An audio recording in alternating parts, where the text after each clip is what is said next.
It's everything I dreamed of. I want to tell my dad that I love him. I still don't know what just happened. I'm just so grateful for the opportunity to play this game. You know, you can accomplish anything in life you're willing to work for. The legacy is not what you give people, it's what you put inside people, and also what they put inside of me. You know, this game has given me a lot, but at the same time, I need to give my family more. Welcome to Beyond the Locker Room with Maria. Welcome back to Chris Burget, my guest who played from flag football on last week. If you haven't seen it, check it out. He talks about his career and the differences between high school, but a very regimented Catholic high school he went to that, of course, you went to for football. You went to U of A, which I like because my sister-in-law went there, even though I'm a Washington Husky. So we left last week with your big chance to play. You were a true freshman starting, but tell me what happened. Refresh the folks. You were at U of A, true freshman, and you got your big chance to play, but it didn't go so well in the first play. Yeah. So thanks for having me. We're me. not kickoff teams. So like I was saying last week is that, you know, right before the half, the starting All-American goes down, and I'm the number one guy starting at defensive tackle and special teams. So we go through the halftime, getting pumped up. You're now starting in the Pac-10 as an 18-year-old freshman, true freshman. And then the opening kickoff, second half, it was kicked in the end zone. The ball was whistled dead. And so I got hit by two guys going full speed. And I just stepped back to brace it. And I just corkscrewed my leg. And I had a fracture, wasn't compound, but it was tibia plateau, which is one of the worst, your weight-bearing bone. So I ended up from that injury having a surgery the next day right from there. And I was in a leg cast, no pressure for 3 months, couldn't walk. And the only nice part about that part was in a big campus, I had my own golf cart to go to classes. I can just see you. I'm sure you were hit with everyone on campus. Yeah. So I had a golf cart. That was kind of fun. Oh, that's funny. So the next day, did you have any hardware put in? No, they set my leg, and I'll never forget because it was interesting when I actually injured my leg. They're I was flopping like a fish on the field, and they're holding me down. I'll never forget. They're trying to test for ligaments. They didn't know I had shattered my knee, and so they're all trying to do the ligament test, and they're holding me down. And I'll never forget I heard the guy, "Shut up, freshman!" Like, take it, like this is just it's a ligament, your MCL. Well, it wasn't.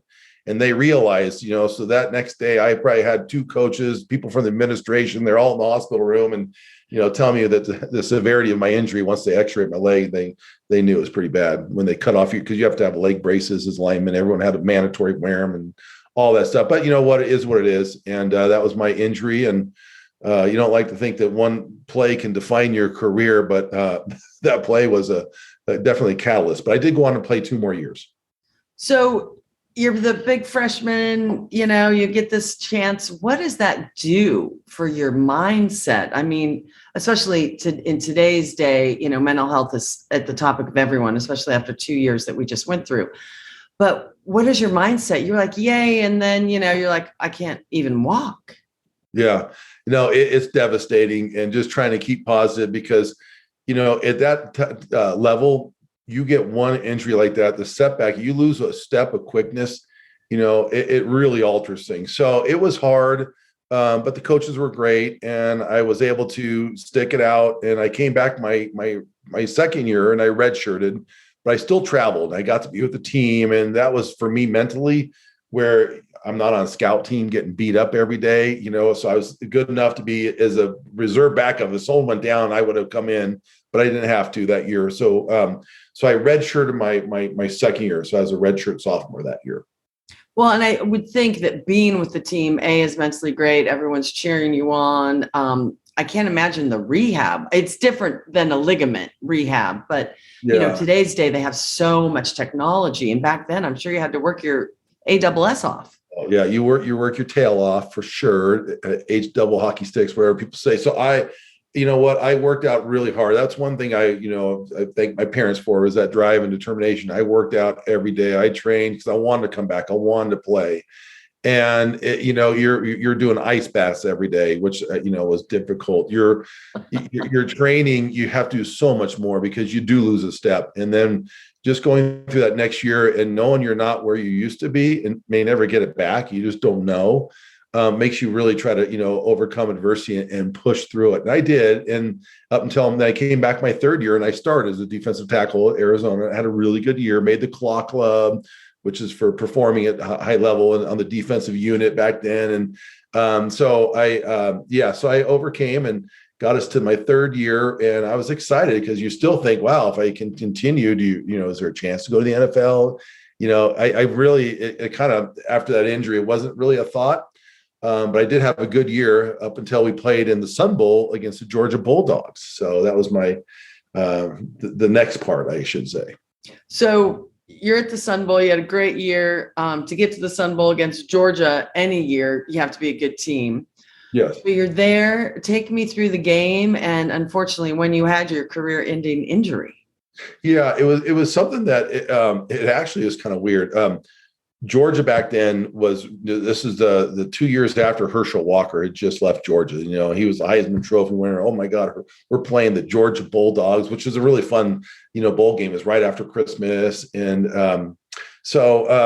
but as I remember when I got hurt then, I was just running down the field before the game and something clicked in my leg and I couldn't even bend it. I'm like, oh my God. The trainer saw it and I didn't even say anything. I was fine. I played the whole game. And had a good game. And we ended up tying, probably the only tie you ever see in college sports. We tied them 13-13. We had the All-American field goal kicker, drives down and with a 30-yard chip shot misses it, which didn't miss all year. So we tied the Georgia Bulldogs. But and then it was after that game. It was very interesting. I knew, gosh, I had a good year, but something was wrong with my leg again.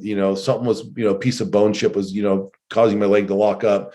So they went in and did another surgery. And I flew down and saw the Curlin Joe Clinic in LA, Dr. Curlin, he's passed away since, but one of the top, leading orthopedic surgeons. And he looked at my leg and he said, son, if I was you, I'd give up football, take up gin rummy, never play it down again.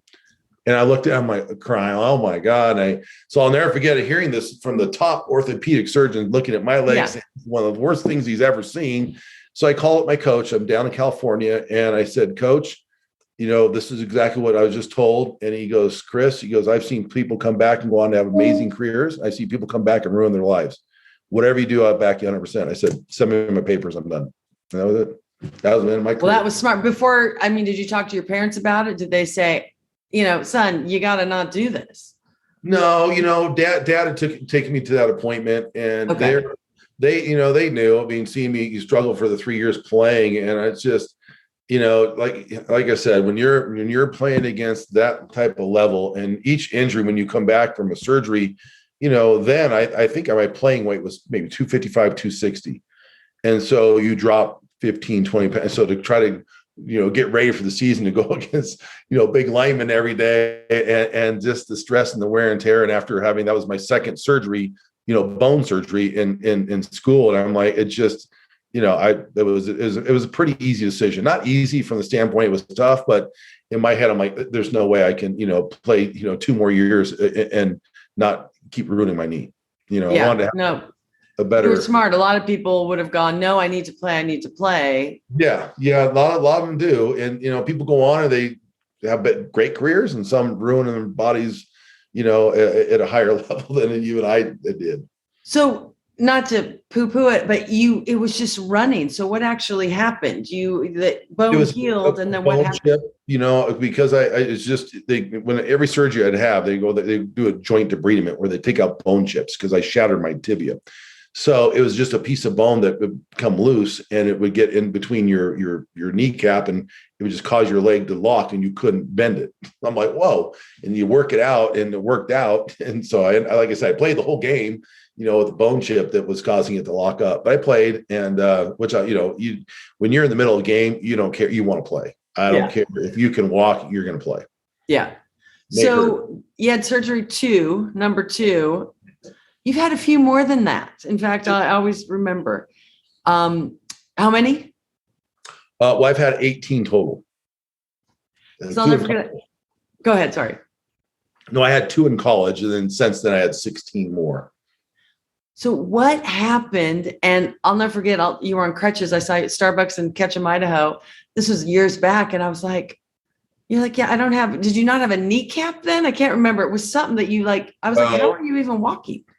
what happened was I had an elective knee replacement in 2008 up here, and I got a bone infection, and it took 7 years to get rid of the infection. And so what happened was they put in your new knee titanium leg, and when you get the infection, they had to take out all the titanium and they put an antibiotic spacer in my leg. So I had antibiotics, so I had nothing in there.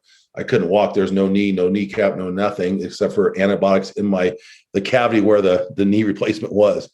So that wasn't the first one. I've had a couple of those spacers put in there over the years.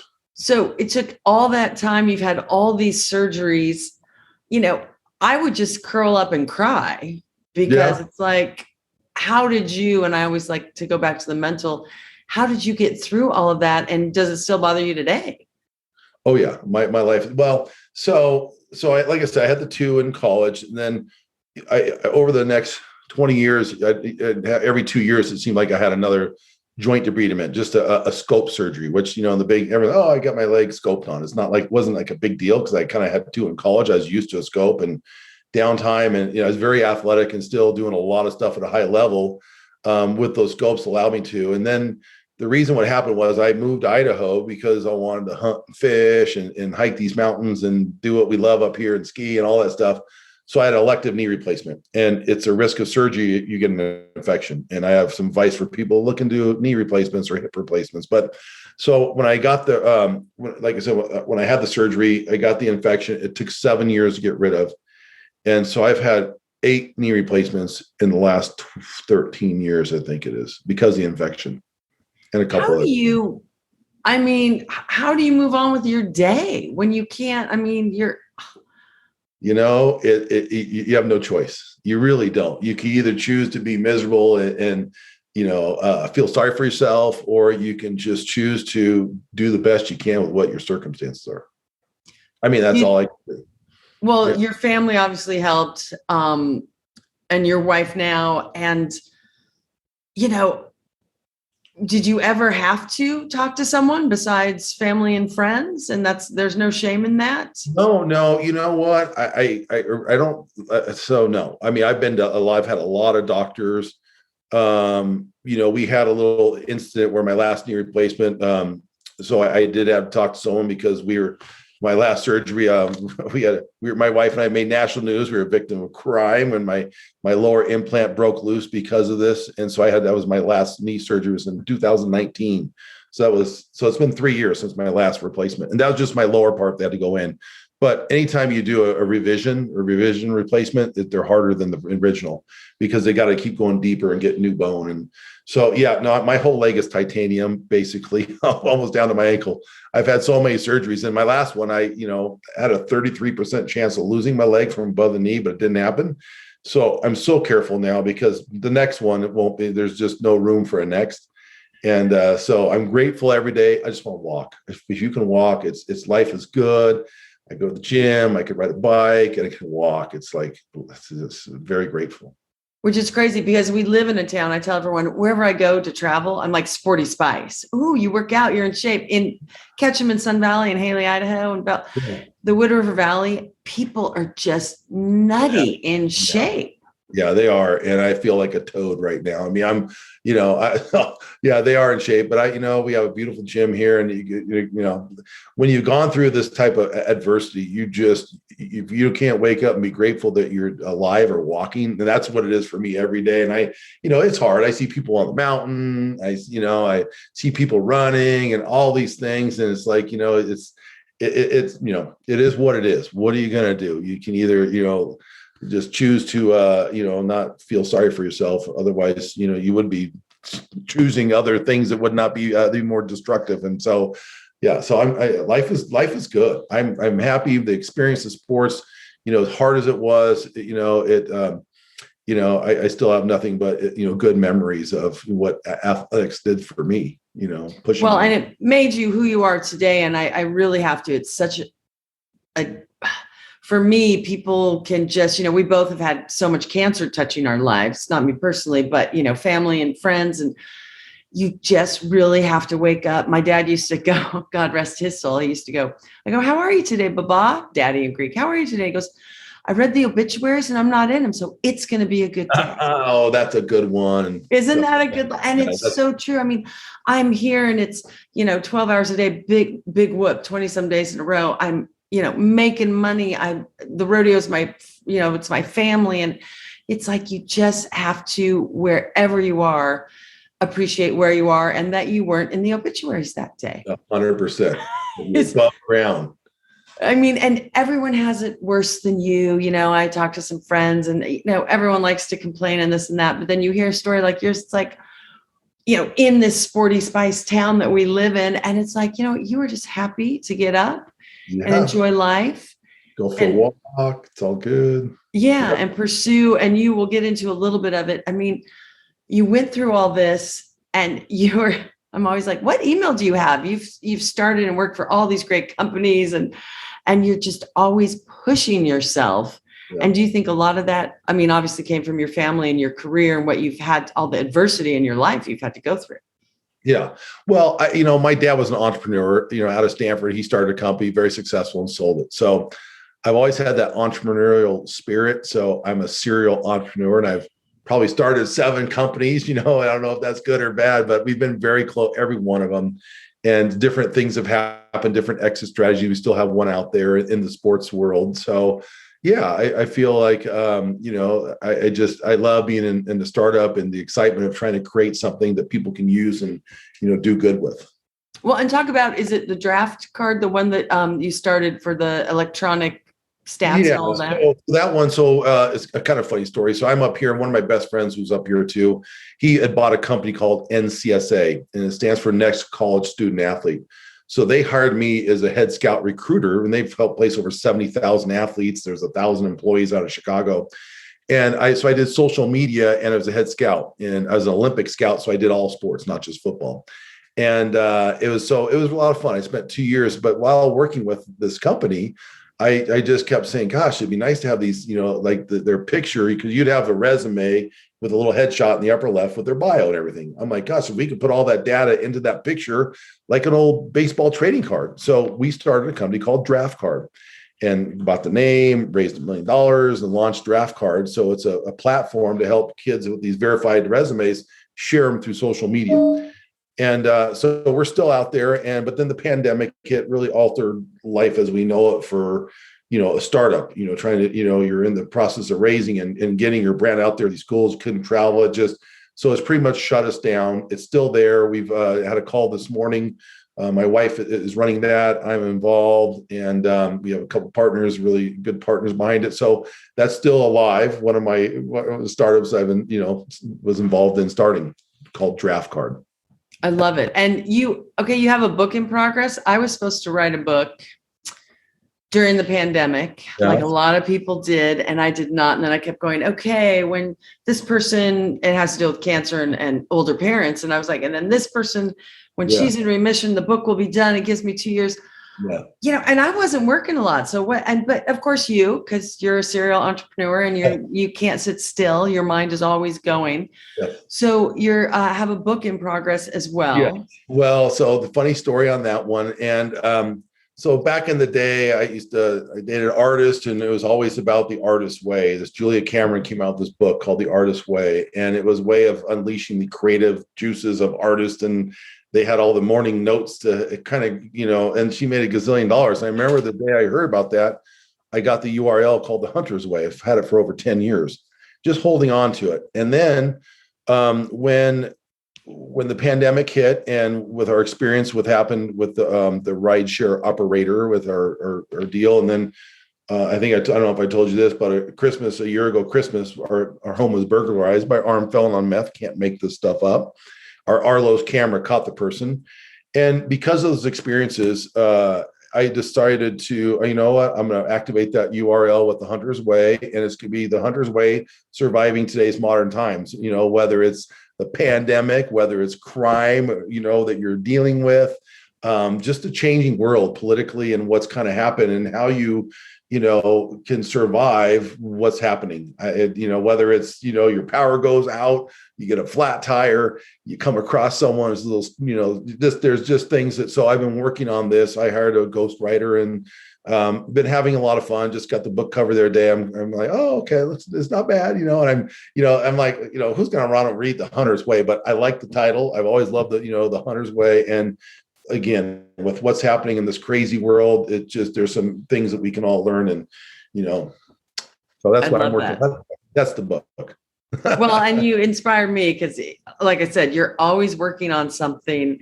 And we talked about this before this call, and you're like, of course, because this whole thing is how has football affected your life? And, The Hunter's Way, how do you do 18 surgeries? For goodness, I still, again, I'd be boohooing in the corner.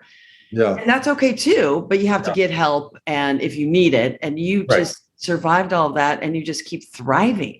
Well, I mean, thriving is, I feel very good. And yeah, so, those things will all just keep, pushing you along to kind of push yourself. And then I think I told you I started Red Idaho. And so very excited about that too, right around with The Hunter's Way, because of being broken into and these different experiences.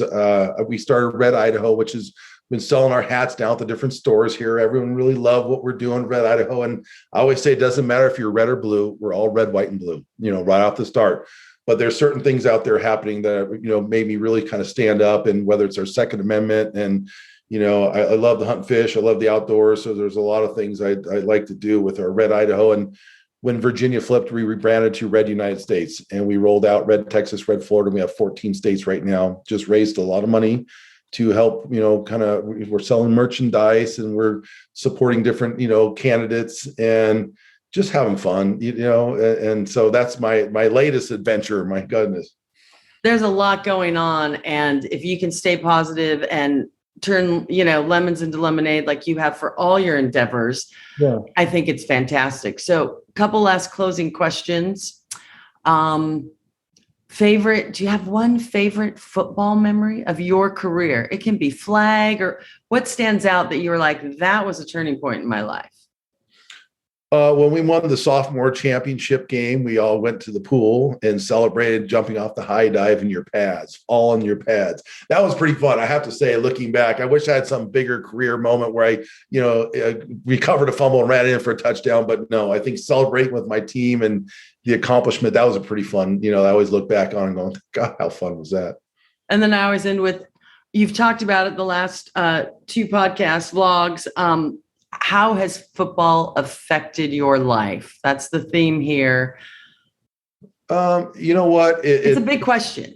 It's a huge question. I would say that the biggest thing is the discipline to keep going on. I mean, you got to push yourself every day. Everyone's got circumstances. So overcoming adversity has been my big thing with all the surgeries, for one. But when you're in a team sport and you're surrounded by good people like that, it makes you more of a team player. And I still feel like that today. I'm a team player, but yet it gives you just a drive that you will just never give up. And that's what it is for me. Because if you do give up, you're done. You give up on the field, you're getting buried by a 300-pound line. I mean, so you got to just give it all you have every day and be grateful. That's my big thing.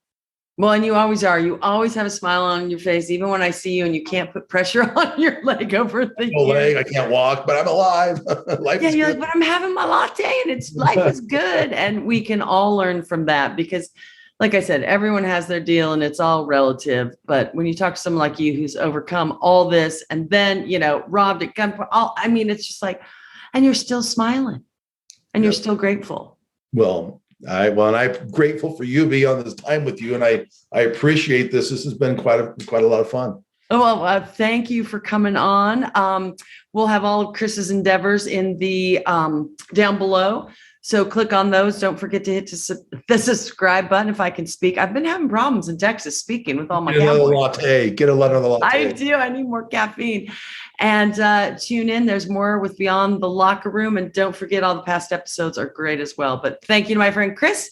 And we will see you all next week. Bye-bye.